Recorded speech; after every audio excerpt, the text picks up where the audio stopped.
Hello there. So, you're in the water. Anyway, so today we have a bit of a complicated one, I guess, in a way. It's a request from Sasadahem 1406. That's pronunciation's not my strong suit, okay? Well, anyway, the goal here is to destroy 3 objects with nav markers to open a door, or in my case, spawn an object that will also have a nav marker. And it's really not too hard to do, but since it involves destroying some objects, there's some work we have to do and some workarounds. So I created the video separately from my multiple trigger video because it's that different, and that's fine. So without anything else, I guess it's time to get into this.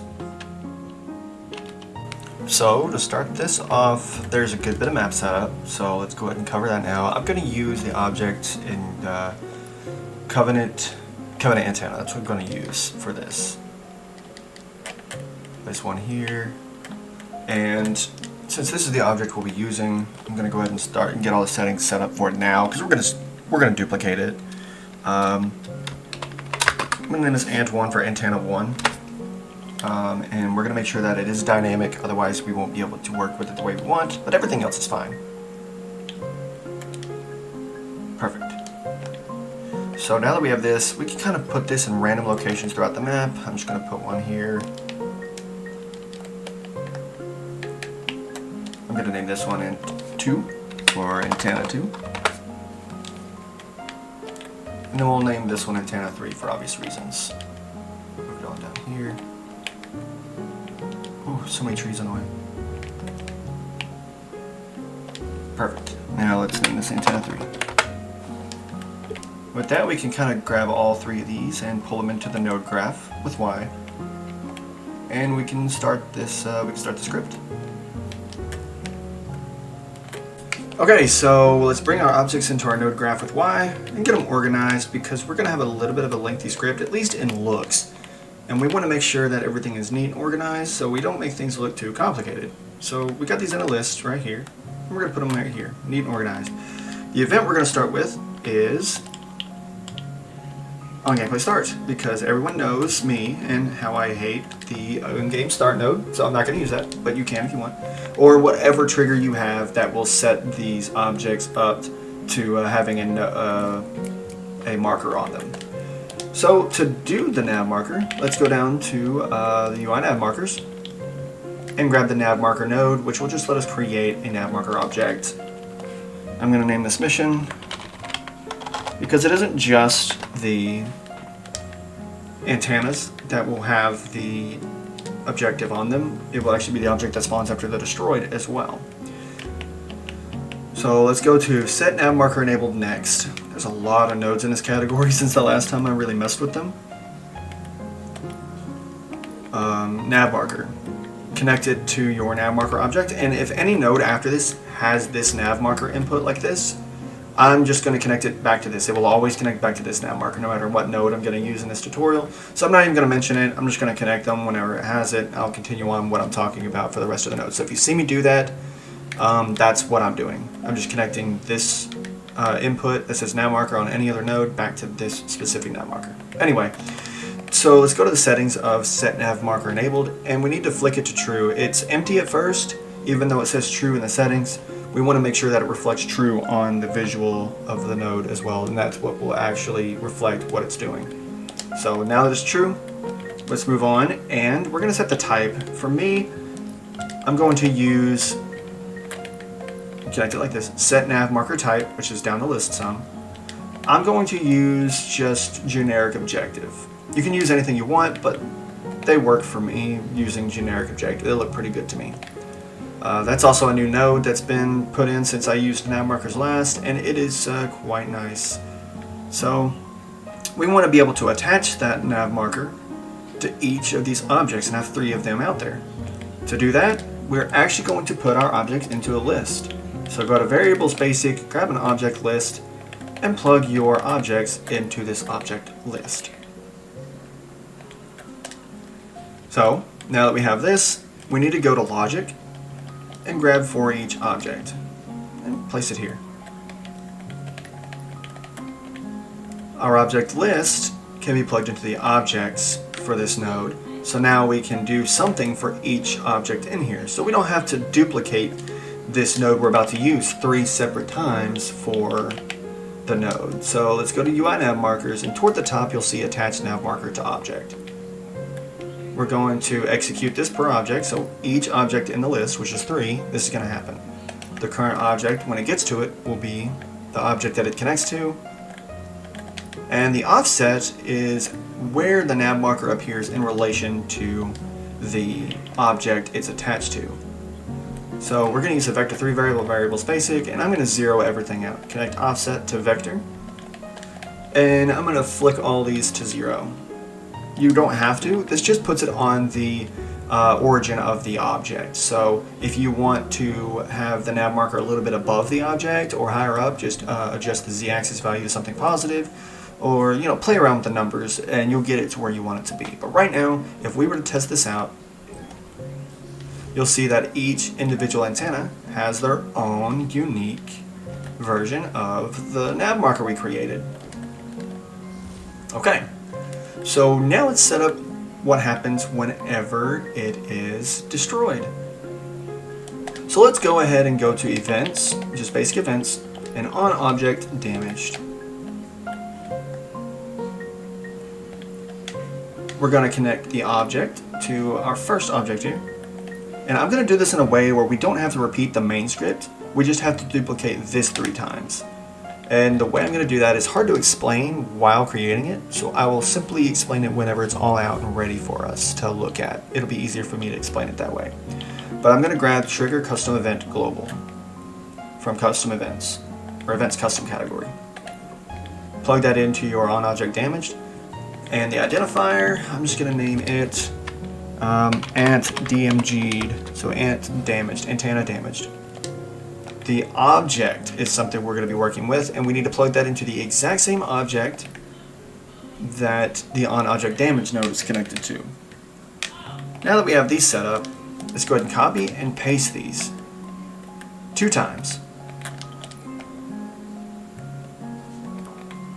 And now we're going to connect this one to the second object, the same thing here, with the second trigger custom event. We're going to plug that into the second object as well.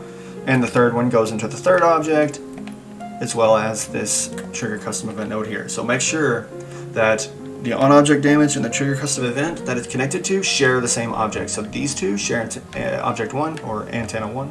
These 2 share object 2, and these 2 share object 3. They do not share across themselves, but only with the exact same object that the node that's connected to it uses.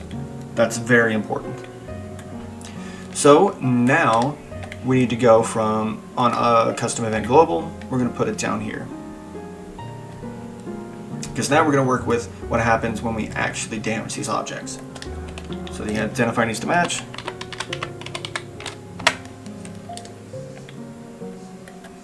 And now we have that ready. So the next thing we need to do is create a trinity. And I'm going to be using increment number variable in a moment instead of set number variable, but it's part of the trinity, so I call it that. So declare number variable from variables advanced. That's the next one we're going to be using, and I'm going to name this one. This one's going to be called ant health, because I'm going to assume you definitely don't want your object to be a one-shot from any weapon or any source, and it just poof. You want it to be damaged some.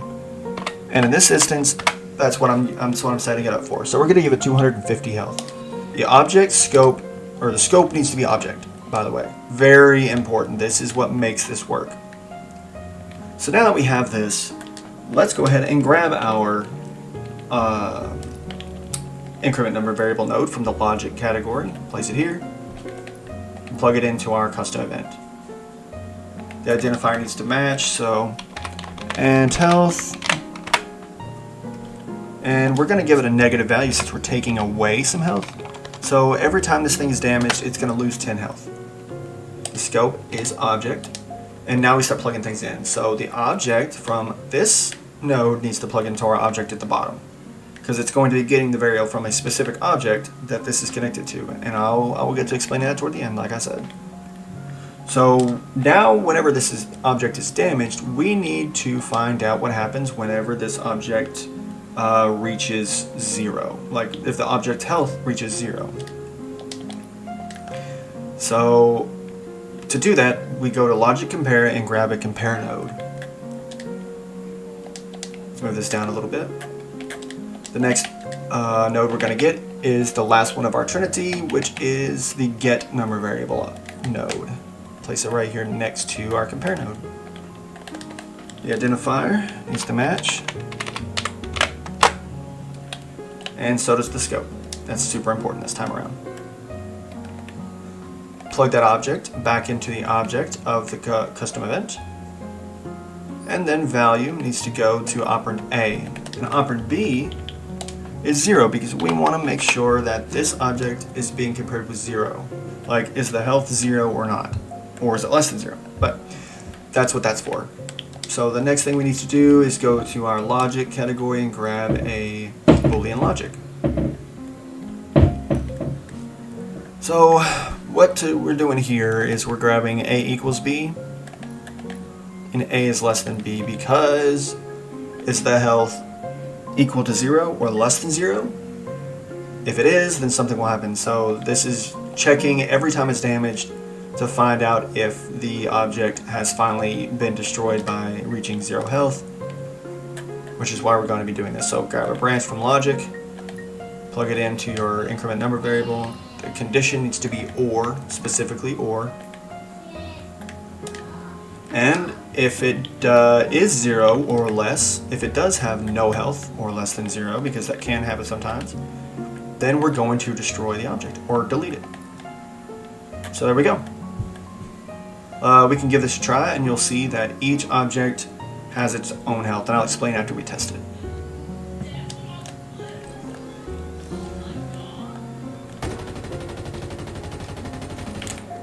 Perfect. And this one will do the same thing. It takes about 25 hits and it's destroyed. And then this one right here, 25 hits, it is destroyed. And you'll notice a little neat thing. The nav marker disappears on its own when the object is removed. So we don't have to go through the trouble of adding a set nav marker disabled for these objects. So now to explain a little bit about what's going on here, the best way that I can.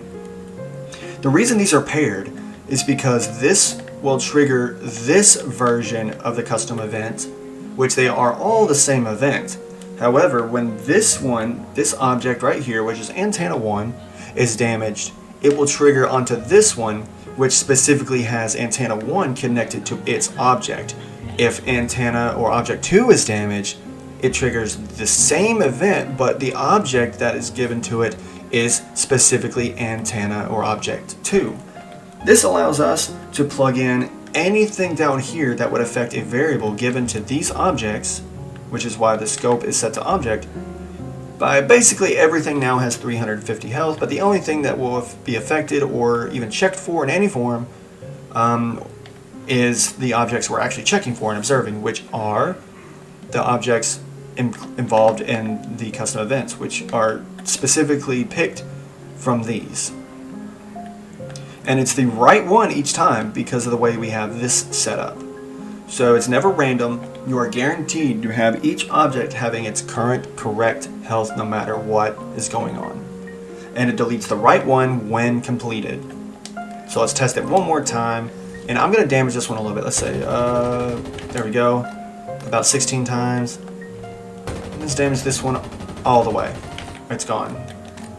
But see, if we attack this one just a little more, it's gone. Just a little bit more because its health is its own health because the object scope. And the same would be the same for down there. So let's continue on and finish this tutorial up by getting these ready to move over a little bit because we're going to be continuing on from this script. We're not creating any new events or anything like that, but we're going to be creating another number variable. But this one is so that way because we have 3 objects. If you have 3 or more objects, you'll need a number variable. Otherwise, you could just use a Boolean variable. But since we have 3, it's easier to use a number, at least so far as I can tell. We're going to name this one Ants Destroyed. Basically, how many antennas are destroyed. And this is going to be a global, so we don't have to worry about being object-oriented. I'm gonna have this set to 0 because at the beginning of the game, none of these antennas are destroyed. But we need a way to increment this. So to do that, let's go back to logic, and we're gonna grab increment number variable. So when this object is destroyed,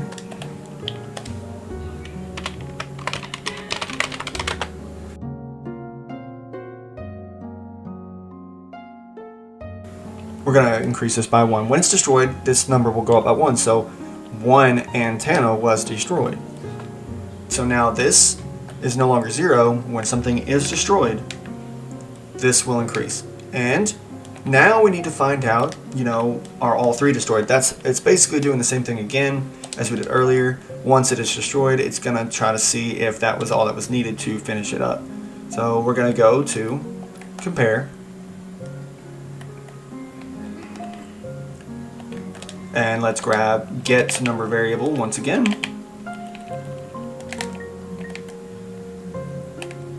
The identifier is ants destroyed.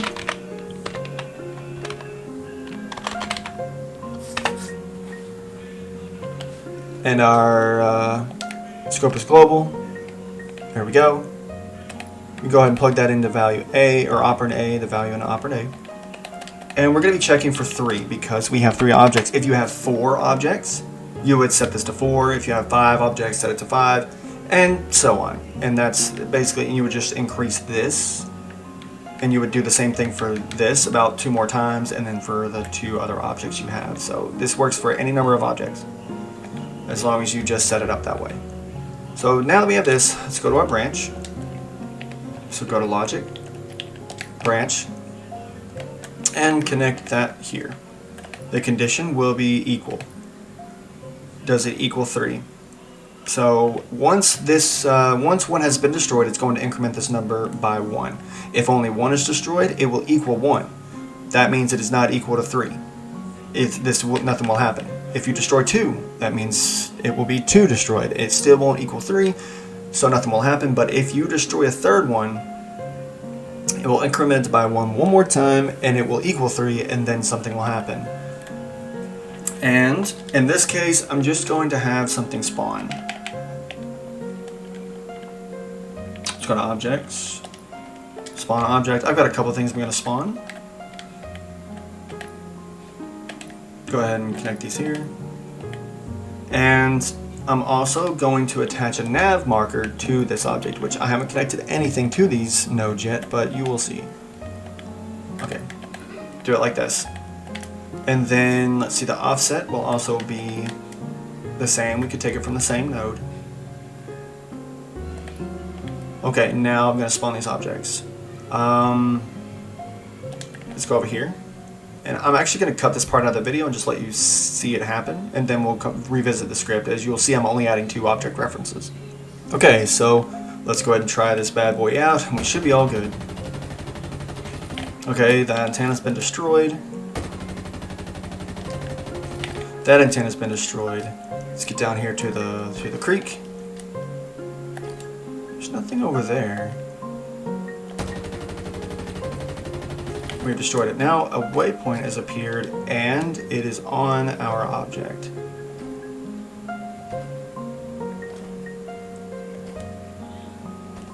So that's pretty much all you have to do. So let's go revisit that script real quick. I know I said I cut it. All I did was add this in here. There we go. The object is connected to, this is weird, this is a weird glitch. It will not get rid of that number no matter how many times I rename it, but whatever. I just spawned these 2 items in that water there. And of course I added these up here to delete them at the beginning of the game so you didn't see them, but that's just for other things. So yeah, that's your script right there. Let me go ahead and give you a good look. This was a bit of a lengthy one, but it was very important. So there's the first part of the script. Let's go on down here, take a look at the custom events right here. And then we take a look here. These are, you can set the health to whatever you want, by the way. I know I didn't mention that, but you can set it to whatever you want. And you can combine this with the dynamic weapon damage tutorial that I have. I'll link that in the description below. And you can do many things. This is kind of an extension of my multiple triggers tutorial, but this was so different and kind of advanced in its own right, so I went ahead and made it its own video. So with that should be everything you need to set this type of script up, and I think that, yeah, we're done here. Oh, okay, so that's it. It was a bit of work, and it seemed a bit complicated, at least for a moment, but it is a little simpler. Probably if it was explained by somebody else, I wasn't very good at explaining how it worked. I just know how it works. And I was able to show you. And hopefully that met the mark and you got what you needed out of it. And that does it for this one. And I think I'll see you guys on the next one.